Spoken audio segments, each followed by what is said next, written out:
السلام علیکم viewers, welcome to my YouTube channel یاکر فریکس۔ پچھلی ویڈیو میں ہم نے دیکھا کہ جنات کس چیز سے پیدا کیے گئے ہیں۔ آج کے اس ویڈیو میں ہم مزید جنات کی دنیا کے بارے میں جاننے کی کوشش کریں گے اور یقیناً مزید قرآن و حدیث کی روشنی میں ہی اس چھپی مخلوق کے بارے میں چرچا کریں گے۔ دوستو، جنات ہمیں نظر نہیں آتے، لیکن بعض جاندار مثلاً گدھے اور کتے ان کو دیکھتے ہیں۔ مسند احمد اور ابو داود میں جابر رضی اللہ عنہ سے صحیح سند کے ساتھ مروی ہے کہ اگر تمہیں رات میں کتے یا گدھے کی آواز سنائی دے تو اللہ کے ذریعے شیطان سے پناہ مانگو، اس لیے کہ گدھے اور کتے ایسی چیزیں دیکھتے ہیں جو تم نہیں دیکھتے ہو۔ اور اس میں کوئی تعجب نہیں، کیونکہ سائنسدانوں نے یہ تحقیق کی ہے کہ بعض جانداروں میں ایسی چیزوں کو دیکھنے کی صلاحیت ہے جن کو ہم نہیں دیکھ سکتے۔ چنانچہ شہد کی مکھی بنفشی اوٹ یعنی الٹرا وائلٹ ریز کی اوپر والی شعاؤں کو بھی دیکھ سکتی ہے، اس لیے وہ سورج کو بدلے کی حالت میں بھی دیکھ لیتی ہے، اور الو رات کی گھٹا ٹوپ تاریکی میں چوہے کو دیکھ لیتا ہے۔ دوستو، اس حدیث سے معلوم ہوتا ہے کہ جنات کو عام انسانوں کے لیے دیکھنا ممکن نہیں، جیسا کہ دعویٰ کیا جاتا ہے، تاہم جنات کی موجودگی کا احساس ممکن ہے۔ شیطان کے متعلق قرآن و حدیث میں وارد شدہ بیانات کا مطالعہ کرنے والا جانتا ہے کہ شیطان ایک ایسی مخلوق ہے جو سمجھ بوجھ، عقل و ادراک اور حرکت و ارادہ کی صلاحیت رکھتی ہے۔ وہ، جیسا کہ بعض ناداں کہتے ہیں، شر پسند روح نہیں، جو انسان کے اندر حیوانی جبلیت کی شکل میں موجود ہے اور اپنی گرفت مضبوط ہونے پر انسان کو پاکیزہ اقدار اور روایات سے موڑ دیتی ہے۔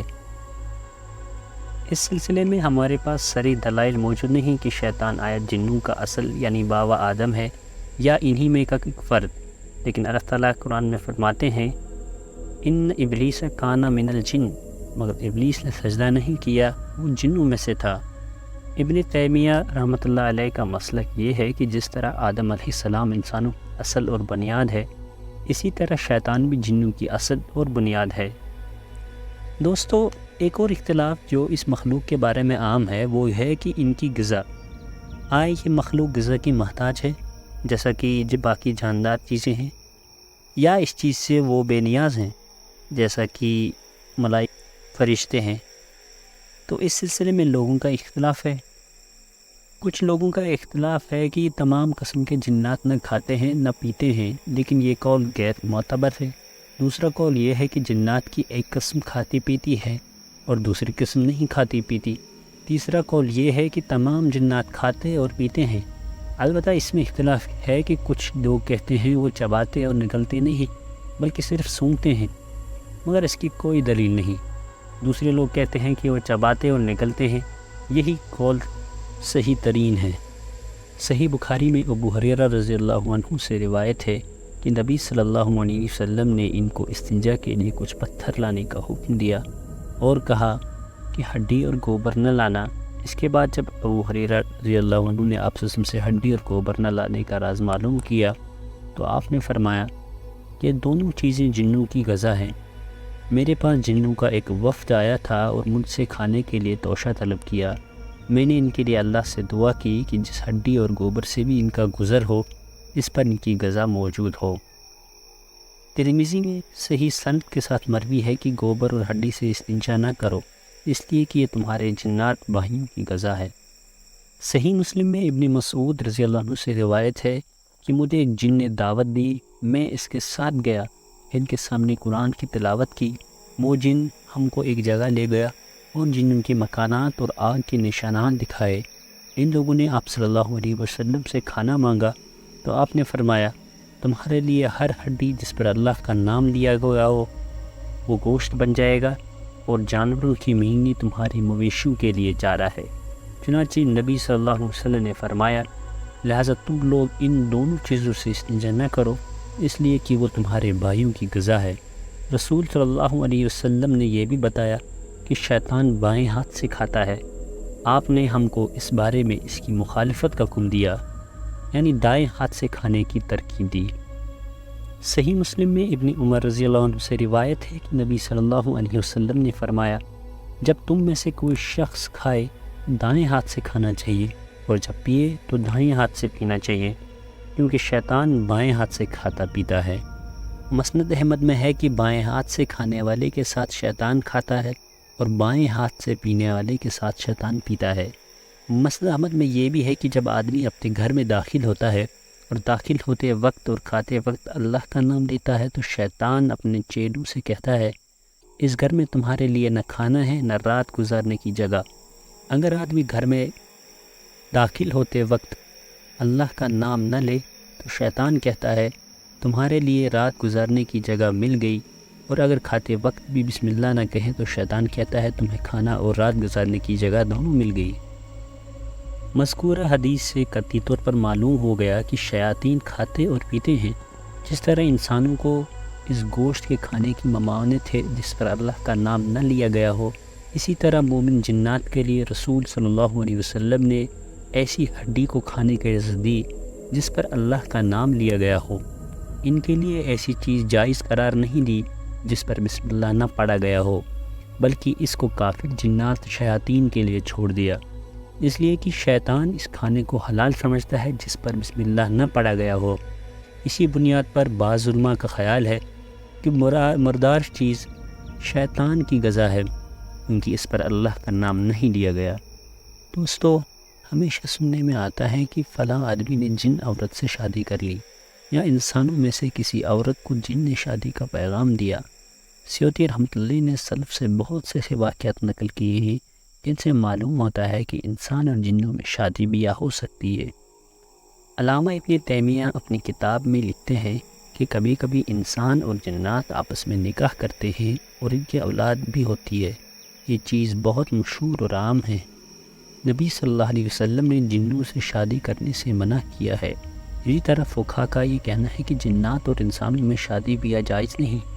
نیز تابعین کا اس کو مکروہ سمجھنا اس کی بات کی دلیل ہے کہ یہ چیز ممکن ہے۔ اگر ممکن نہ ہوتی تو شریعت میں اس کے جواز و عدم جواز کا فتویٰ نہ لگایا جاتا۔ لیکن اگر یہ اعتراض کیا جائے کہ جنات آتشی عنصر سے بنے ہیں اور انسان 4 عناصر یعنی ہوا، مٹی، آگ، پانی سے مرکب ہے، لہذا آتشی عنصر کی وجہ سے جن عورت کے رحم میں انسان کا نطفہ ٹھہرنا ممکن نہیں، کیونکہ انسان کے نطفے میں رطوبت ہوتی ہے جو آگ کی گرمی سے خشک ہو کر ختم ہو جائے گی۔ بالفرض اگر یہ چیز ممکن ہوتی تو شریعت میں اس کو حلال قرار دیا جاتا۔ اس اعتراض کا جواب یہ ہے کہ جنات آگ سے تو پیدا ہوئی ہیں، لیکن اب وہ اپنی آتشی عنصر پر باقی نہیں ہے، بلکہ کھانے پینے اور توالد و تناسل کے عمل سے دوسری حالت میں بدل گئے، جیسا کہ آدم کی اولاد اس عمل کی وجہ سے مٹی کے عنصر سے دوسری حالت میں بدل گئے ہیں۔ البتہ یہ ضرور ہے کہ جنات کا باپ خالص آگ سے پیدا ہوا تھا، جیسا کہ انسانوں کے بابا آدم خالص مٹی سے بنے تھے، لیکن باپ کے علاوہ جنات کا کوئی فرد آگ سے نہیں بنا، جس طرح کہ آدم کی اولاد میں کوئی بھی مٹی سے نہیں پیدا ہوا ہے۔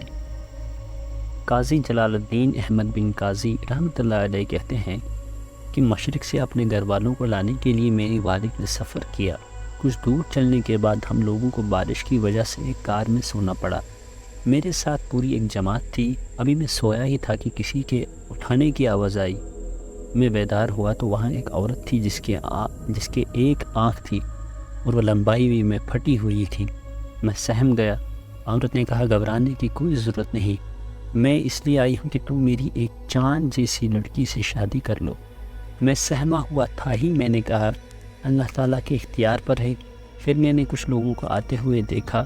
وہ لوگ پہلی عورت کی طرح تھے، ان کی آنکھیں لمبائی میں پھٹی ہوئی تھیں۔ ان میں کچھ قاضی اور کچھ گواہ تھے۔ قاضی نے خطبہ نکاح پڑھا کر نکاح کر دیا اور میں نے قبول کر لیا۔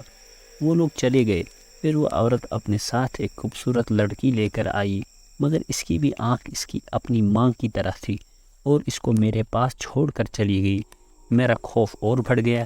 میں نے اپنے ساتھیوں کو بیدار کرنے کے لیے پتھر پھینکنے شروع کر دیے، لیکن کوئی بھی اٹھنے کا نام نہ لے۔ آخرکار میں اللہ سے دعا و گریہ وزاری کرنے لگا۔ پھر کوچ کرنے کا وقت ہوا اور ہم روانہ ہو گئے، لیکن وہ لڑکی برابر میرے ساتھ لگی رہی۔ اسی طرح 3 دن گزر گئے۔ چوتھے دن وہ عورت آئی اور مجھ سے کہنے لگی لگتا ہے تمہیں یہ لڑکی پسند نہیں، شاید تم اسے چھوڑنا چاہتے ہو۔ میں نے کہا ہاں باخدا یہی بات ہے۔ اس نے کہا اسے طلاق دے دو۔ میں نے اسے طلاق دے دی اور وہ چلی گئی۔ اس کے بعد میں نے ان دونوں کو نہیں دیکھا۔ دوستو، جنات کے کئی ایسے واقعات ہیں جو اسلامی ادب میں بھرے پڑے ہیں، جن کی تصدیق قرآن و حدیث سے ثابت ہے۔ غرض جنات ایک ایسی مخلوق ہے جو ہمارے قریب ہو کر بھی بہت دور ہے، لیکن اس مخلوق کا مقصد حیات اور ان کی پوشیدہ دنیا کے بارے میں جاننا ہی اس سیریز کا مقصد ہے۔ لہٰذا اس سیریز کے ساتھ بنے رہنے کے لیے یوٹیوب چینل یاقوت فریقس کو سبسکرائب کریں۔ ملیں گے اگلی ویڈیو میں، تب تک کے لیے اللہ حافظ۔